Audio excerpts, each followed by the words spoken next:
good. You're just in time for the house party. And advantage surprises with $1 million laughs, Art Linkletter'S.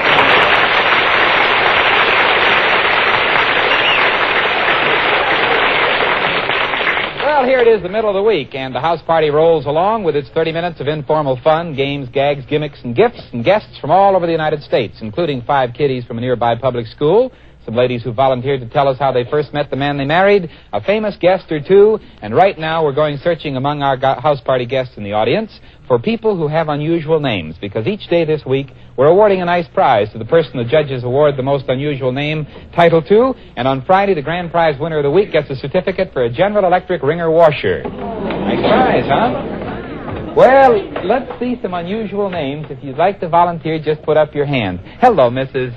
Daisy May.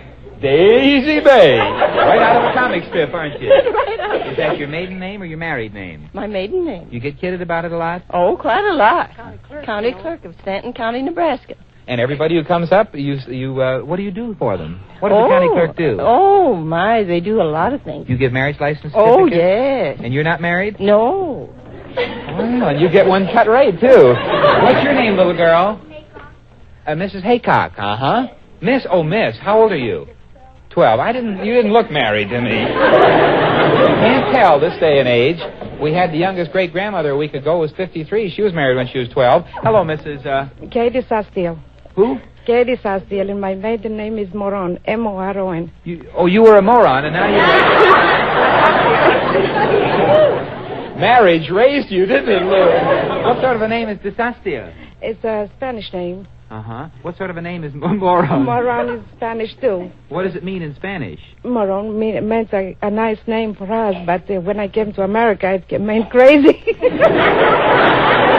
Believe me, it makes crazy, all right. Well, is there a translation of moron in Spanish? What is it? Mean a tree? We were descendants of the Spanish people in Spain. Oh, and that's my father used to tell us that we descended from the morons in that place. You have a long line of morons. That's right.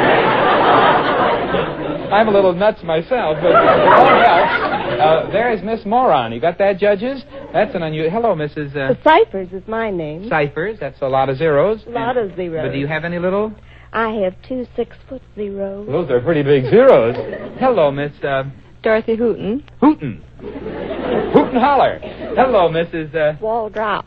Waldrop. How does that spell? W-A-L-D-R-O-P. That sounds like the end of an earthquake story. And then we have Mrs. Rainey. Who? Rainey. Mrs. Rainey. From where, Florida? Springfield, Illinois. Oh, uh-huh. From Springfield, Illinois. Hello, Mrs. Mrs. Ona Brown Bear. Did I hear right? Mrs. Ona Brown Bear. That's right. What's he doing today? How do you spell Ona? O-N-A. And how do you spell Brown Bear? Just the way it sounds? Brown is my maiden name. B-R-O-W-N. And your married name is Bear? B-A-R-E. Uh-huh. You have any little cubs? Not yet. Ona Brown Bear. You got that? There's an unusual name. And what do you have? My name is Carrie Organ, that maiden name, and my marriage name is Chitty, C-H-I-T-T-Y. Organ. Organ, O-R-G-A-N. And you're from a church somewhere. I guess so. Bent A. Trail. A what? Bent A. Trail. What's going on back there? A lady just fainted. Your sister? No, I don't. I'm just kidding. She didn't faint, but she's trying to. Hello, Mrs. Mrs. Akanovsky. Mrs. Who? Akanovsky. What does that mean? A name. It's all it is, just a name. What kind of a name? It's a long name, a Polish name. Polish name, Akanovsky. There's the bell, and that ends the time for us to say hello to people with unusual names. We still have a whole bunch of them, but from those that we heard today, Mr. Slattery, which have the judges awarded our accolade to? Well, our runner-up today, the judges decided to be Carrie Organ.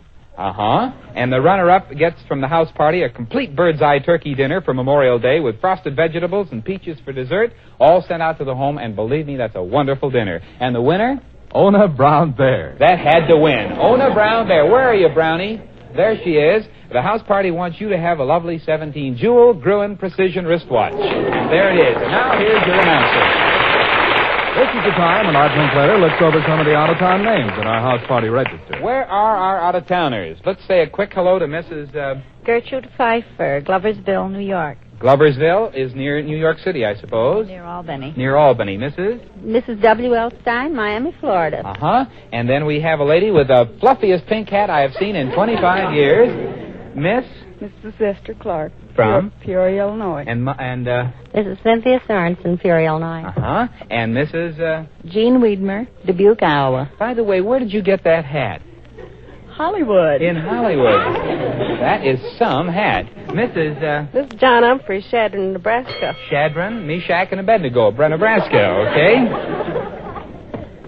Wednesday afternoon at the house party is romance time, when we go looking for people who have unusual and interesting stories of how they first met the man they finally married. This, of course, encourages young people everywhere to go out in search of love and adventure, we hope, because you never know when you're going to set eyes on the person you're going to finally marry. And we have as our judge today a young lady who is quite a romantic figure herself. She's in pictures here in Hollywood on the screen, and she's just been chosen as a special guest of honor nationally. She is called Miss World Trade for 1947, Miss Helen Chapman, our judge for the day. Bring her on with a nice welcome. Helen? Hello, Helen. Hello. This is one of those times when MCs yearn for television so that our listeners could see what a beautiful girl Miss Chapman is. About 20, 19? Well, yes, just about that. 21. Blonde, 5 feet 2.5, 3. 4. Weigh about 118. No, 12. And born in... Chicago. I understand that there's the Chicago folks coming in for their share. I understand this is the second year that you've been called Miss World Trade. Yes, that's right, and I feel deeply honored to have been chosen again. I should tell our listeners that Miss Chapman is dressed in a smart navy uniform of white with gold braid over her shoulder and the 4 stripes of a captain. Are you really a captain? Well, no, I'm not. This uniform really represents the America's maritime commerce. On which our world trade depends. That's right. Well, I think that's a fine thing for the folks of the nation to honor because world trade is so important to all of us today. I was in the Merchant Marine myself once, Helen. Oh, were you? I was a sailor, and I looked all over for a captain like you. It didn't happen. Helen, you're a single girl yourself. That's right. And so, of course, you are at least interested in future romance. Oh, I certainly am. And so you listen to our ladies chosen from the house party, how they got married, and perhaps it'll be an inspiration. Well, it certainly will be. You be the judge then, Miss Chapman, while we bring up our first guest, who is Mrs.? Mrs. William Bedford. Where are you from, Mrs. Bedford? I'm from Eureka, California. Are you scared? No. You sound scared. Maybe it's my echo. How'd you meet Mr. Bedford? In a show. What kind of a show? Just a regular show. Moving picture show. Mm-hmm. What were you doing? Sitting. Well, that's a good thing to be doing, I suppose, watching the show. Also watching the picture, So what happened? Well, he moved up about, it was right next to me almost, lacking one seat. So I went up in the back, and he came down, he sat right next to me. Yeah? Interested? Yeah, well, fairly. Go right ahead. Then what happened? How did he say hello for the first time? He didn't. Who did? Nobody. You mean you got married, you've never said anything yet? Who said something first? What happened? Gee, that wouldn't have been romantic. We had a kiss first. You mean you kissed before you said hello? That's right. How'd that happen? Who kissed who? Now that's a question, Doc. I mean, did you hold hands first or what? Yes, we did hold hands. Across the empty seat? No, I said he went up and he came back down again, sat next to me. How much longer after this motion picture occurred did you two get married? 4 months and a week. Well, I think that's very good. Thank you very much, Mrs. Bedford. And how old are you, by the way? I'm 20 and my husband's 32. 20 and 32. Okay, and our next guest coming up to the microphone happens to be Mrs. George Moore. Hello, Mrs. Moore. You're from the South, I'll bet, aren't you? Yes, from Tennessee. Which part? Charleston, near Chattanooga. That's a pretty hat you have on. Is that a Southern hat? Thank you. That came from Springfield, Missouri. And how did you meet your husband? Well, I was walking down Market Street in Chattanooga one day, and I started across the street, and a car came around the corner real fast, and I jumped back right into a manhole. Into a manhole? And there was a man in it, and I fell off. Oh, boy, this is a silent show. I've been dreaming about something like this for years. He worked for the State Highway Department. He was down in there measuring something, and I fell right in on him, so he helped me get out, and we got to talking and found out where he was from, about 15 miles from where I was, so He said he thought I needed somebody to kind of take me around and show me where to walk. So you got married, you've been living happily in a manhole. But now he says I'm still as awkward as ever. I'm always running into the Frigidaire or something. And you really met him, you fell in a manhole. Really did. There is one that really takes the cake. Give her a nice hand. Thank you very much. Hello, Mrs. LaRue Barman. Where are you from, Miss Barman? Dallas, Texas. And how'd you meet your husband? He was playing night baseball, and he was playing catchers. And he bent down to catch a ball, and the seat of his pants split out.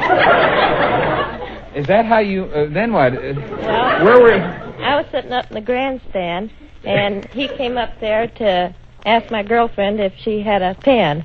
And well, did he know your girlfriend, or did he yes, just look he was around anyway? No, he was a friend of my girlfriend's. Yeah. And we didn't have one, and so he had to spend the rest of the ball game sitting in the grandstand. With you? Uh-huh. Well, now, gotta watch my questions here.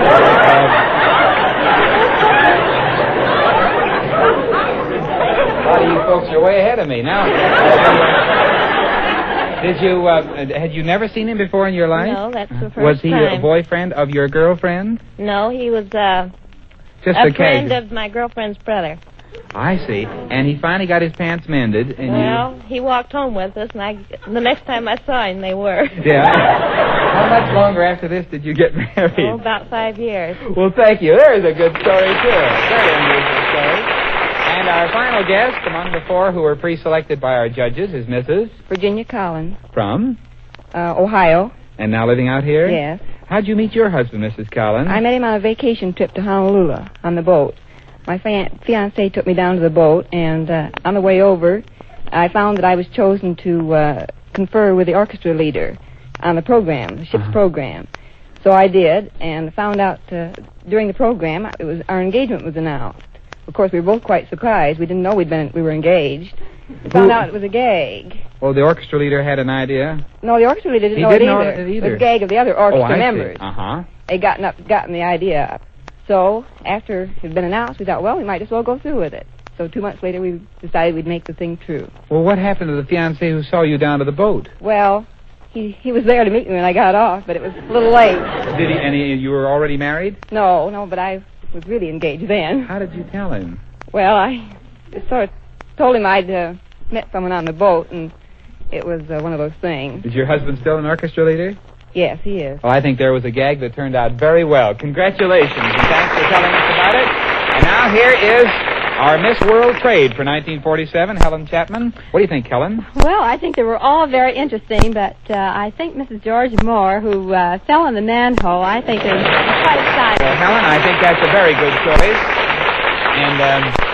And when you get your ship, be sure to let me know when you're getting ready to sign on crew members, will you? Aye, sir. Thank you very much. Goodbye, Helen. And now for all of our three guests who told us stories and who were runners-up, the house party has for each of them a little memento of today's program in the form of a lovely orchid corsage from Hollywood's famous Parisian florists. We give away the corsages, no kisses, girls. And the house party has for our winner the lady who fell down the manhole and is from the Tennessee, isn't she? Chattanooga, Tennessee. The house party has for you a beautiful lamp from the Admiral Lamp Manufacturing Company. We'll have it sent to your home wherever you are. Goodbye and good luck to you. And now, here is your announcer. It's time now for our daily short contest. Let's pick out somebody who'd like to make some money real fast. Anybody here need money? Here's a lady who... Ooh, look at a hand. Hello, Mrs. Alice Cook. From? Burbank.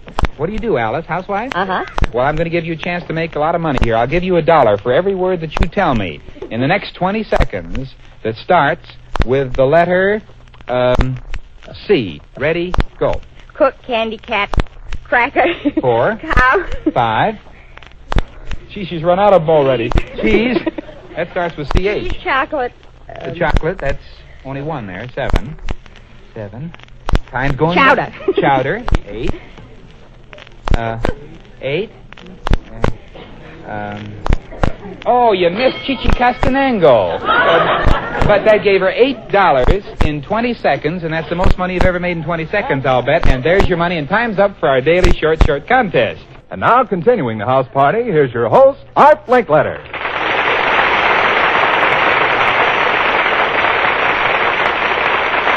Yes, here we go. With some more guests and some kiddies who are going to be interviewed in just a minute. They're all sitting up here, wiggling their legs back and forth, waiting to say hello. And a very special guest of honor, first of all, that I know many of you folks at home will remember his work in pictures. If you've seen any of the Blondie pictures, because the dog Daisy is one of the results of his marvelous work. He's one of the veteran trainers of dogs on the screen. He's been at it for 27 years in Hollywood. And before that, for 6 years, he was an actor before he found out the dogs could do a better job than he could. And he turned into a trainer, Mr. Rennie Renfro. And here he comes.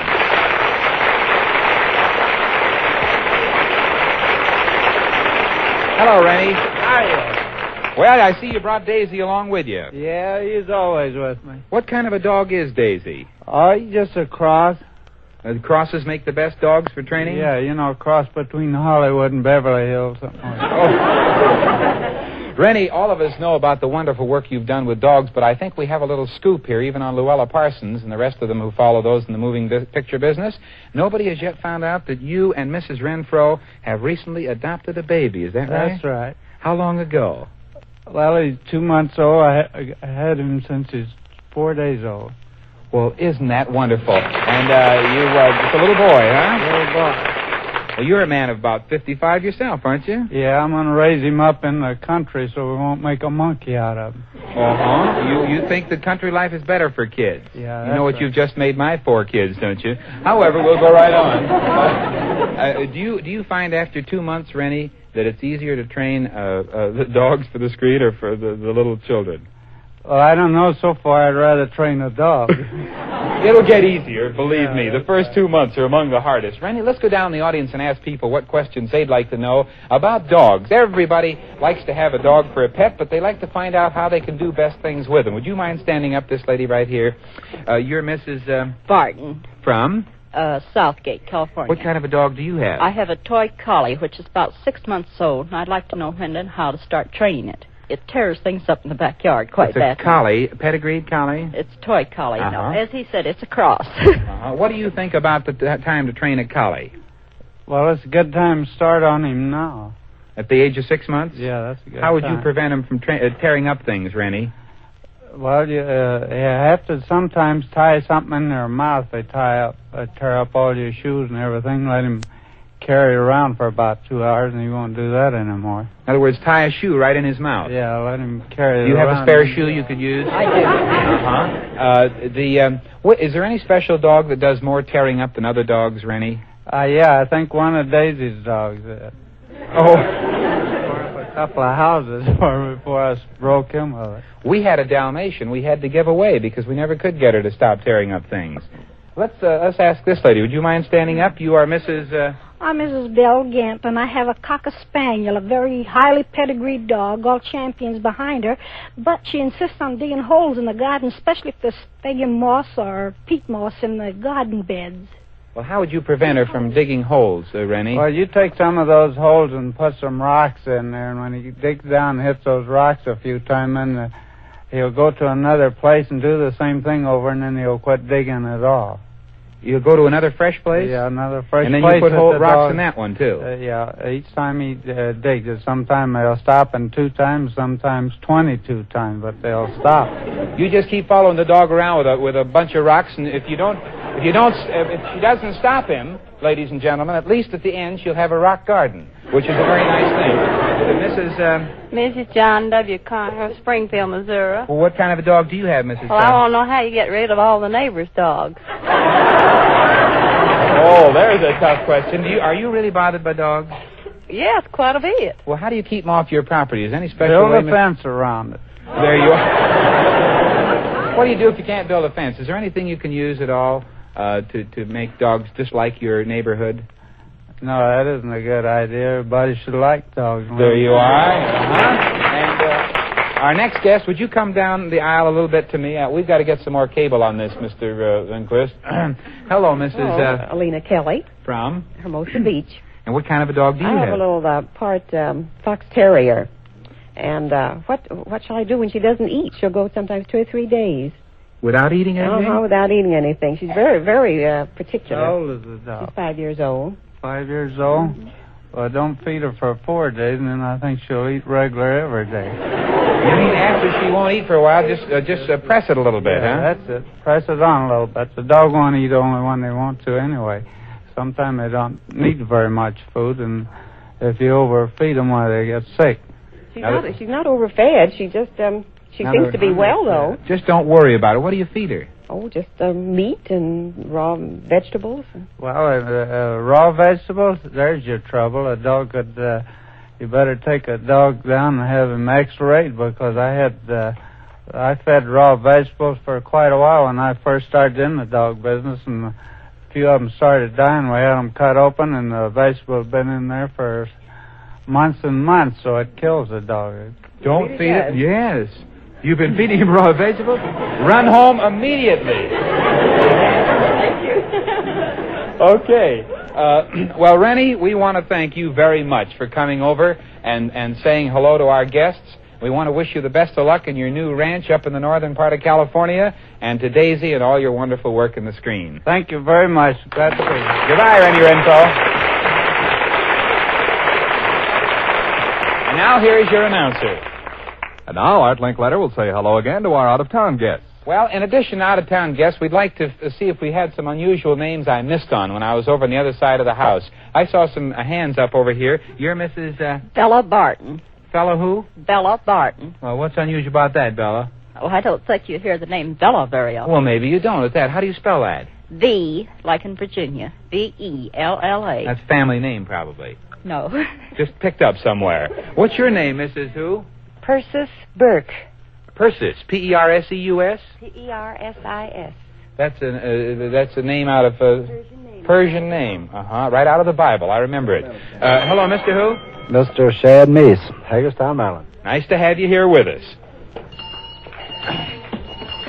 And there goes the school bell, and here comes our favorite spot at the house party every afternoon, the time when I get a chance to talk to 5 youngsters.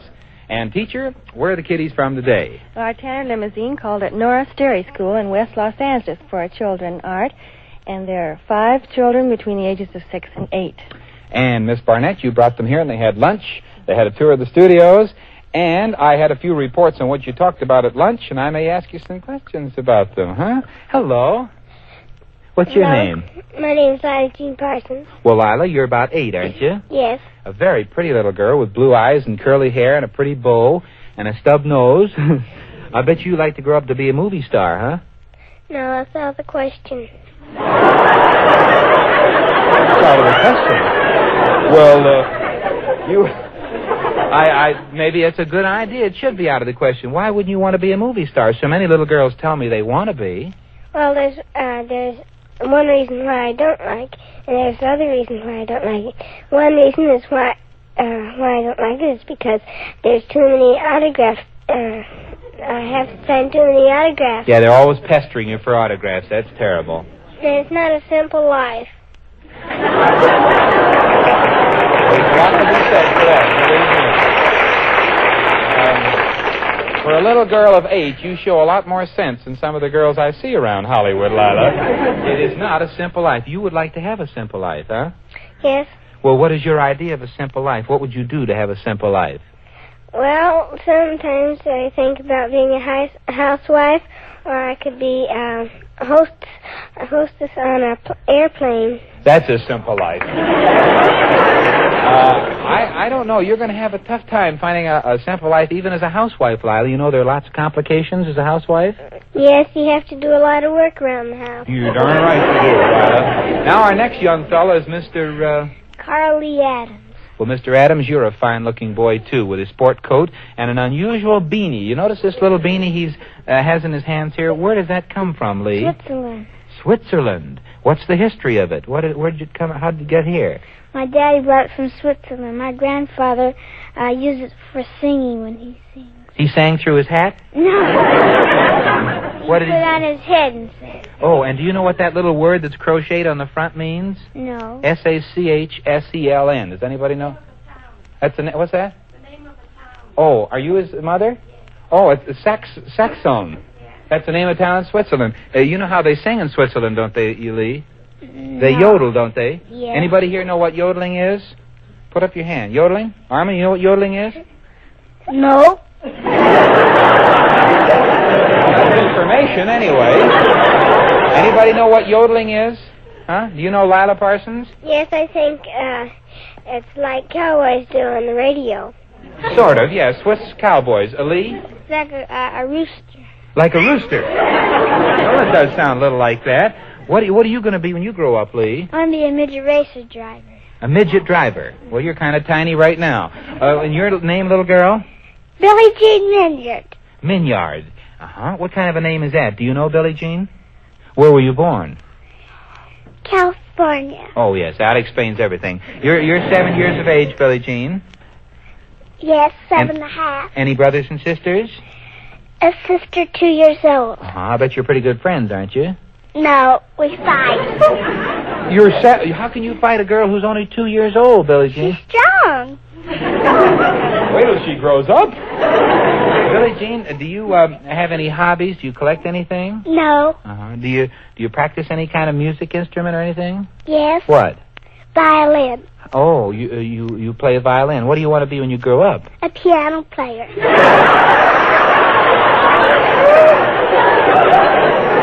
Her mother here? You ought to hear about this. Huh? She isn't here. What's your name, young fella? Armin. Armin what? Armin Douglas Sampson. Uh-huh. You're only 6. Yeah. Yep. You're the youngest fella here, aren't you? Yes. Why? Because I was born after them.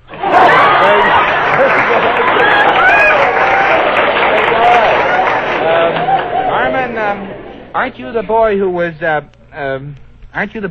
was talking about collecting rattlesnakes? Yeah. You collect rattlesnakes? How many do you have? I get them out of hole at my house, and I always collect them because I like them. Well, don't the rattlesnakes bite you? Yes. Does it hurt you? No.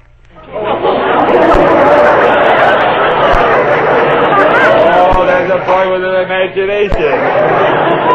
Oh, there's nothing like having a few good rattlesnakes around the house. But I would advise all the young people listening in not to try it, because Armin's a special boy. Most rattlesnakes hurt people, don't they? Yeah. You're extra, though, huh? Yes. Yep. What's your name? Margie Schmidt.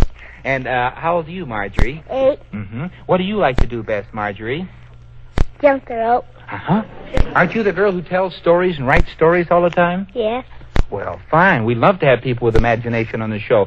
Could you start a little story for us? Just like No. Oh, come on. Try one out. You know how all stories start, don't you? Yes. How do they start? Once upon a time. Great start. Then what happened? Once upon a time, there was what? Oh, I don't want to tell no story. Come on. Once upon a time, there was a little boy and a little girl walking down the road, and they looked in the forest, and what'd they see? Quick, Marjorie. All she could do was laugh. She knows the end of the story, probably, and it's funnier than the one I had in mind. Well, kids, it's been fun meeting you and talking to you, as always, on this part of the show. We're going to have a recording made, which will be presented to you so you can hear yourselves talk, and we want you to take back to your school with you a 1947 General Electric radio. If you like the house party, tell your neighbors, kids. There's been a lot of jokes about the housing shortage, a lot of funny pictures and cartoons, but the guy without a home doesn't think they're very funny. An ex-serviceman living with his wife and kid in a dingy room doesn't laugh at the gags, and, well, you wouldn't either if you were in the same position. Until the government can build adequate homes for these men, it's up to you to do what you can to help find accommodations for them. If there isn't room in your own home, an attic, or any extra space which might be remodeled, then be sure you watch your community and report any available space to the Veterans Housing Center. By doing that, the servicemen and their families get the first chance at a home. Now, this is Art Linkletter saying goodbye till Thursday afternoon, when once again at the same hour we'll be bringing you the house party.